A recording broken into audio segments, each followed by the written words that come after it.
ختم کر دی ہے۔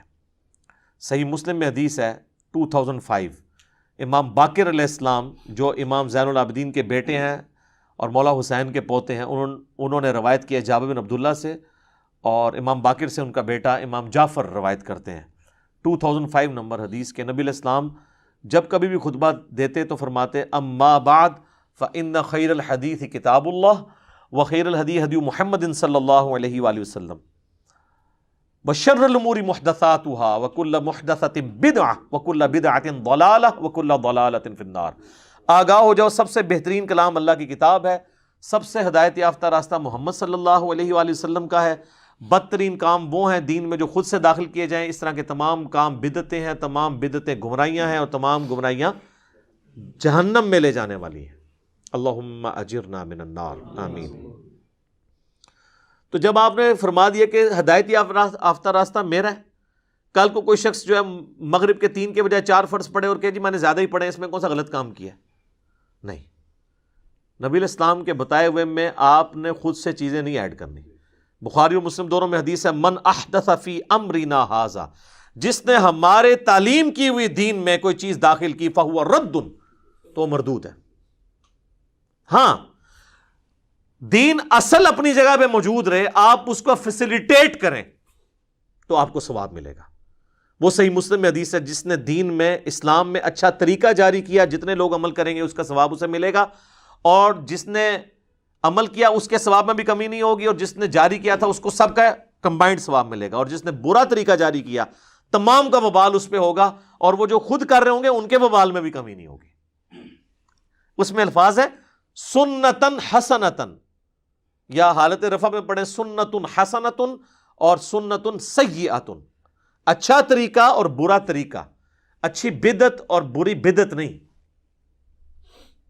اور یہ حدیث بھی آدھی بیان کرتے ہیں، یہ پوری حدیث تو یہ ہے، نبی علیہ السلام کے پاس کچھ نیو مسلم آئے، وہ بڑے غریب تھے، آپ کے چہرے مبارک پہ آثار آ گئے پریشانی کے، اور آپ نے نماز پڑھنے کے بعد مسجد میں خطبہ دیا اور لوگوں کو ترغیب دلائی کہ اللہ کی راہ میں خرچ کرو۔ تو ایک صحابی گھر گئے، وہ اپنے گھر کا کافی سارا سامان لپیٹ کے ایک بہت بڑے تھیلے میں ڈال کے، جو صحابہ کہتے ہیں بڑی مشکل سے وہ گھسیٹتا ہوا مسجد میں آ کے سین میں رکھا، اس کو دیکھا دیکھی لوگ باقی بھی لے آئے، اور حضور علیہ السلام کا چہرہ مبارک خوشی سے دمک اٹھا جیسا کہ سونا چمک رہا ہوتا ہے، اور پھر آپ فرمایا جس نے اسلام میں اچھا طریقہ جاری کیا۔ جیسے میں کہتا ہوں امام بخاری امام مسلم نے ایک اچھا طریقہ جاری کیا ہے حدیث کی کتابیں لکھ کے، حدیث کے، قرآن کی آیات کے سافٹ ویئر یہ اچھا طریقہ ہے، الیکٹرانک کاؤنٹر ایک اچھا طریقہ ہے، ہوائی جہاز پہ حج کرنا یہ اچھا طریقہ ہے، مسجد میں قالین بچھانا، ایئر کنڈیشن لگانا یہ اچھا طریقہ ہے۔ کوئی یہ تو نہیں کہتا کہ سامنے اس ایئر کنڈیشن کے اور اوپر اس قالین کے اور نیچے اس پنکھے کے منہ طرف خانہ کعبہ شریف، اگر کوئی زبان سے بھی نیت کرتا ہے تو یہ دین کو سپورٹیو طریقے ہیں۔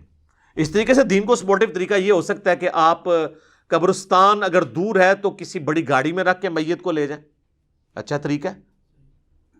وہاں پہ اچھا ویل مینجڈ قبرستان ہو، یہ اچھا طریقہ ہے، لیکن وہاں آپ نے جو کچھ پڑھنا ہے وہ وہی پڑھنا ہے جو نبی علیہ السلام نے تعلیم فرمایا، ٹھیک ہے نا۔ اس طریقے سے قبر کھودنے کے لیے لیٹسٹ انسٹرومنٹ کو یوز کرنا وہ ٹھیک ہے، لیکن قبر ہی کھودنی ہے آپ نے، مردے کو آگ نہیں لگانی، وہ سنت نہیں آپ نے بدلنی۔ تو اچھا طریقہ اور چیز ہے، اچھی بدعت اور چیز ہے۔ باقی یہ جو سہارا لیتے ہیں نا صحیح بخاری سے کہ حضرت عمر نے تراویح کی جماعت کے لیے کہا تھا نعم البدعۃ ھذہ، یہ کتنی اچھی بدعت ہے۔ ہم ایک معصومانہ سوال کرتے ہیں کہ حضرت عمر نے جو تراویح کی جماعت شروع کروائی ہے، کیا اس کی اصل دین میں موجود نہیں تھی؟ بخاری مسلم میں الفاظ ہے کہ 3 دن آپ نے خود پڑھی، چوتھے دن آپ نے منع فرمایا کہ مجھے خدشہ ہے تم پہ فرض نہ ہو جائے، تو اس کی اصل تو حضور نے خود کی ہوئی تھی، جاری اس لیے نہیں فرمائی کہ فرض نہ ہو جائے۔ حضرت عمر نے اپنے دور میں یہ چیز سوچی کہ بھائی حضور کو پسند تھی، لیکن وجہ یہ تھی کہ کہیں امت میں فرض نہ ہو جائے، اب تو وہی نازل نہیں ہونی، تو انہوں نے اس کو ابلیگیٹری نہیں کیا، بلکہ وہ مسجد میں آئے تو دیکھا لوگ ٹولیوں میں جماعت کرا رہے ہیں، تو ایک امام کے پیچھے ان کو جمع کیا اور کہا نعم البدعۃ ھذہ۔ یہاں پہ بدعت وہ لغت کے معنوں میں ہے، اصطلاحی بدعت نہیں ہے۔ اور دیکھ لیں انہوں نے ایک مردہ سنت کو اس طریقے سے زندہ کیا، لیکن چونکہ حضور نے اس کو جاری نہیں کیا تھا، امت نے اس کو ایکسیپٹ نہیں کیا۔ آج کسی کی جرت نہیں ہے وہ کہہ دے کہ تراویح جو ہے اس کی جماعت فرض ہے۔ الٹا صحیح بخاری میں موجود ہے کہ حضرت عمر نے خود نہیں پڑھی، آپ نے ادھر ورڈکٹ دی کہ سب سے بہتر مرد کی نماز وہ ہے جو رات کے آخری پہر میں گھر میں اٹھ کے پڑھتا ہے، تو آپ اس جماعت سے بہتر تو گھر والی تراویح کو قرار دے رہے تھے قیام اللیل کو. حضرت عمر نے تو اس میں الفاظ نہیں کہ آپ نے خود پڑھی ہو، بلکہ وہ گھر سے وزٹ کیا واپس چلے گئے. تو دیکھ لیں خلفائے راشدین بھی اگر کسی مردہ سنت کو زندہ کرتے ہیں نا، دین کا حصہ نہیں اسے بنوا سکتے. وہ دین وہ ہے جو آسمانوں سے نازل ہوا ہے، دین اس زمین کی چیز ہی نہیں سر. زمین پہ سپورٹ اس کو ضرور دی جا سکتی ہے، دین بنایا نہیں جا سکتا. حتیٰ کہ وقت کا پیغمبر بھی دین کا موجد نہیں ہوتا، اس کو وحی کے ذریعے بتایا جاتا ہے، یا اگر کہیں پہ وہ اجتہاد کرتا ہے تو وحی کے ذریعے اسے انڈورس کر دیا جاتا ہے. بعد میں تو کوئی شخص جناب یہ دعویٰ ہی نہیں کر سکتا کہ اب میں جو کچھ جاری کر رہا ہوں تو وہ دین کا حصہ بن جائے گا.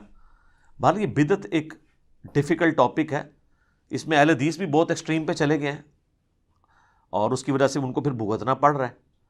تو میں نے 5 گھنٹے کی گفتگو بدعت کے اوپر ریکارڈ کرائی ہے، اگر کسی کو شوق ہے تو. آج میرا ٹاپک نہیں ہے. مسئلہ نمبر 75A اور 75B دونوں ملا کے 5 گھنٹے کی ڈسکشن ہے بدعت کے اوپر. ایک ایک باریکی نٹی گریٹیز تک میں نے اس کے اندر ڈسکس کی ہیں. تو ظاہر ہے کہ اب ہر نشست اس چیز کی متحمل نہیں ہوتی کہ ہم ڈیٹیل کے ساتھ چیزوں کو اس طرح ایڈریس کریں، لیکن چونکہ چیزیں گندی ہوئی ہوتی ہیں بعض اوقات ایک ٹاپک کے ساتھ دوسرا ٹاپک، اس لیے تھوڑا بہت مجھے اشارہ دینا ضروری ہو جاتا ہے.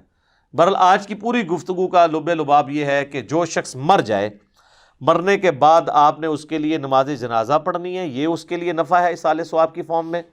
اس کے بعد اس کی قبر پہ جا کے دعا کرنی ہے. اس کے بعد جب کبھی بھی قبرستان جانا ہے آپ نے دعا کرنی ہے. اس کے علاوہ آپ گھر بیٹھے ہوئے بھی نماز پڑھتے ہوئے بھی تشہد میں اس کے لیے دعا کرنی ہے آپ نے. یہ دعا ہے. اور یا پھر دوسرا نفع ہے کہ آپ اس کو صدقہ اور خیرات کر کے اللہ کی راہ میں خرچ کر کے اس تک نفع پہنچا سکتے ہیں. یہ 2 ذریعے ہیں جو آپ کی طرف سے اس تک پہنچ سکتے ہیں. باقی یہ قرآن پڑھ کے بخشنا اور اس طریقے سے پہنچانا، اس کی کوئی اصل موجود نہیں ہے. اولاد جو کچھ نیک اعمال کر رہی ہے، چاہے قرآن پڑھ رہی ہے یا نیک اعمال نماز کی شکل میں کر رہی ہے،